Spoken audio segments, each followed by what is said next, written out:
Tuhan bersamamu dan bersama rohmu. Inilah Injil suci menurut Lukas. Dimuliakanlah Tuhan.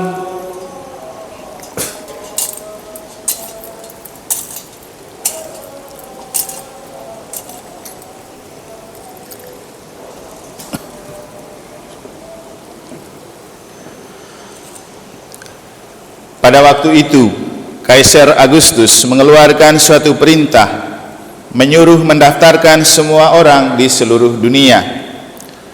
Inilah pendaftaran yang pertama kali diadakan sewaktu Quirinius menjadi gubernur di Syria. Karena itu, pergilah semua orang mendaftarkan diri masing-masing di kotanya sendiri. Demikian juga Yusuf pergi dari kota Nazaret ke Galilea, ke Yudea, ke kota Daud yang bernama Bethlehem, karena ia berasal dari keluarga dan keturunan Daud, supaya didaftarkan bersama-sama dengan Maria, tunangannya yang sedang mengandung. Ketika mereka berada di Bethlehem, tibalah waktunya bagi Maria untuk bersalin, dan ia melahirkan seorang anak laki-laki, anaknya yang sulung. Lalu dibungkusnya anak itu dengan kain lampin dan dibaringkannya dalam palungan, karena tidak ada tempat bagi mereka di rumah penginapan. Di daerah itu ada gembala-gembala yang tinggal di padang menjaga kawanan ternak mereka pada waktu malam. Lalu berdirilah seorang malaikat Tuhan di dekat mereka, dan kemuliaan Tuhan bersinar meliputi mereka, sehingga mereka sangat ketakutan. Kata malaikat itu kepada mereka, "Jangan takut, sebab sesungguhnya aku memberitakan kepadamu kesukaan besar untuk seluruh bangsa. Hal ini telah lahir bagimu juru selamat, yaitu Kristus Tuhan di kota Daud. Inilah tandanya bagimu. Kamu akan menjumpai seorang bayi dibungkus dengan kain lampin dan terbaring di dalam palungan." Tiba-tiba tampaklah bersama-sama dengan malaikat itu sejumlah besar bala tentara surga yang memuji Allah. Katanya, "Kemuliaan bagi Allah di tempat yang maha tinggi, dan damai sejahtera di bumi di antara manusia yang berkenan kepadanya."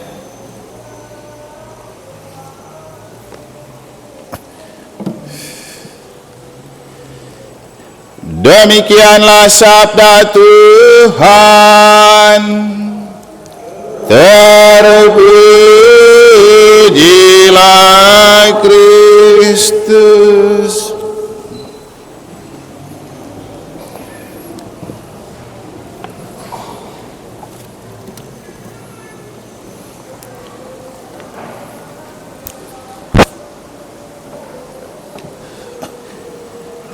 Kemuliaan bagi Allah di surga dan damai sejahtera di bumi bagi orang yang berkenan kepadanya. Para suster, frater, Bapak Ibu, saudara-saudari, adik-adik dan anak-anak sekalian yang saya kasihi dalam Tuhan, kita coba memaknai malam Natal kali ini dengan subtema mewujudkan iman yang berkarakter untuk kemuliaan Tuhan. Maka dengan tema ini yang mau dikatakan dan diajak kepada kita adalah bagaimana kita berjuang untuk punya iman yang berkarakter, dan dengan iman itu kita bisa menampakkan kemuliaan Allah kepada dunia, dan orang mengagumi Allah yang mulia karena iman kita. Maka pertanyaan selanjutnya adalah bagaimana kita mengkondisikan diri agar diri kita menjadi sebuah titik magnetik atau menjadi sebuah keadaan yang memiliki daya pikat dan daya tarik, untuk ketika orang berjumpa dan melihat kita, mereka seperti sedang menemukan kemuliaan Allah dan damai sejahtera.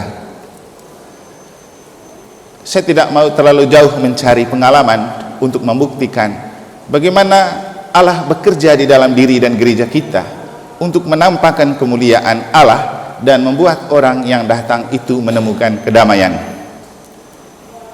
Namun sebelumnya saya ingin mengatakan kepada kita bahwa kalau kita mau menjadi pribadi yang menampakkan kemuliaan Allah sebagai karakter iman, dan untuk menjadi pribadi yang punya pesona untuk orang merasa at home berjumpa dengan kita dan gereja kita, maka satu hal yang pasti dan perlu adalah buka hati kepada Tuhan, buka hati kepada sesama, buka hati kepada dunia.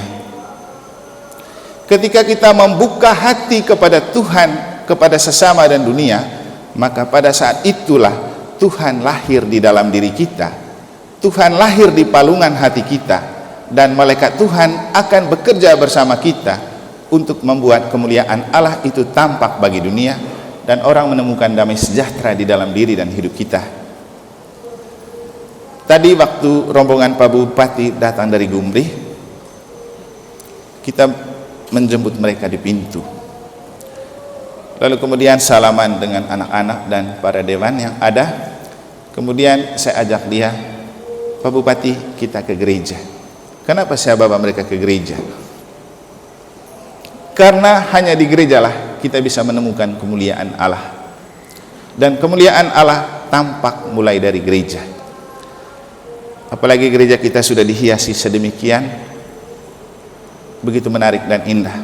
Kemudian saya bawa dia ke sini, entah apa yang ada di hatinya, tiba-tiba dia mendekat dan masukkan tangannya di lengan saya, lalu dia berjalan sambil memegang tangan saya. Kita berbincang-bincang sedikit di situ.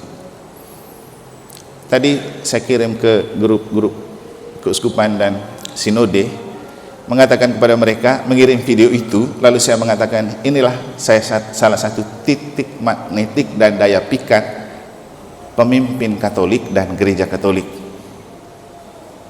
Entah karena apa mereka merasa nyaman, baru meminta untuk berangkulan berjalan sementara saya pakai jubah. Begitu sampai di pintu, dia melihat apa yang dia komentarin, Romo, saya bahagia masuk di tempat ini. Ini betul-betul tempat yang sakral. Lalu saya bilang, iya, kita mau pingin Natal ini memberikan sukacita dan kedamaian untuk orang yang datang ke sini menemukan kebahagiaan. Terus dia melihat dan kita berjalan.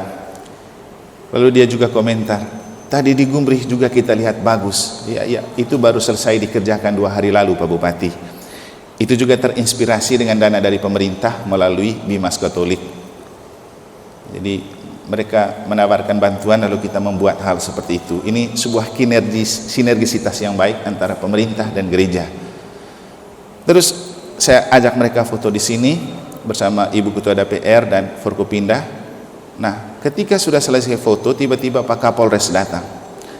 Pak Kapolres yang baru, dia Muslim. Dia tiba-tiba memanggil saya dan dia bilang apa?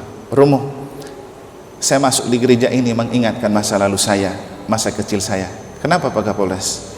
Dulu saya sekolah di sekolah Katolik namanya Santo Don Bosco.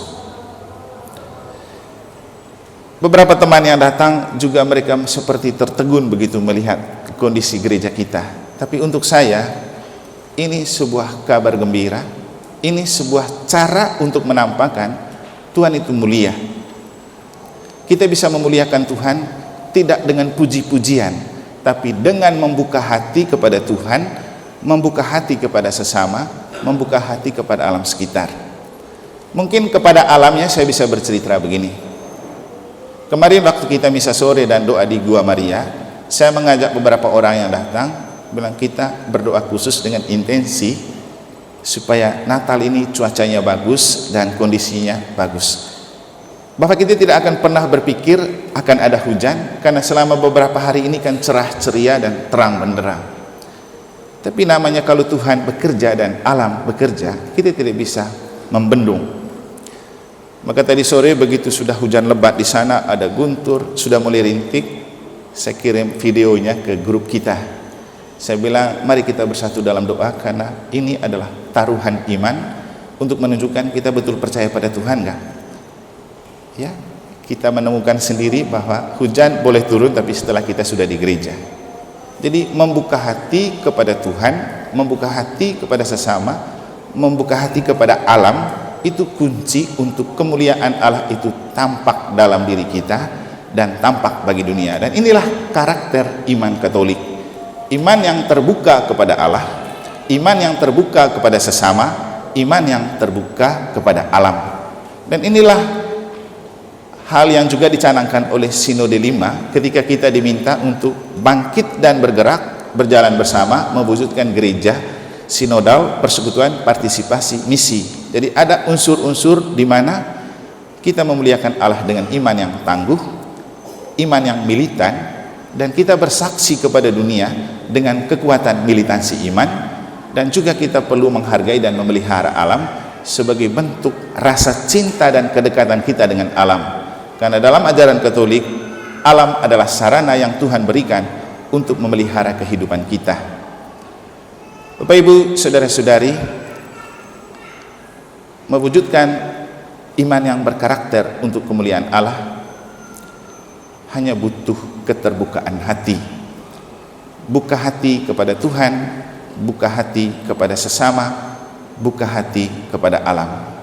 Dan pilihan Tuhan untuk melahirkan Yesus di bumi, bukan di rumah, adalah sebuah bentuk penelanjangan diri atau keterbukaan hati Allah untuk dunia universal.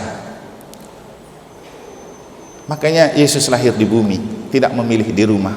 Dia mencintai alam, dia mencintai bumi. Makanya dia lahir di bumi untuk kemuliaan Allah tampak di bumi dan untuk damai sejahtera terpatri di bumi. Kita tidak mungkin mengharapkan Yesus lahir di kandang seperti ini 2000-an tahun di Bethlehem.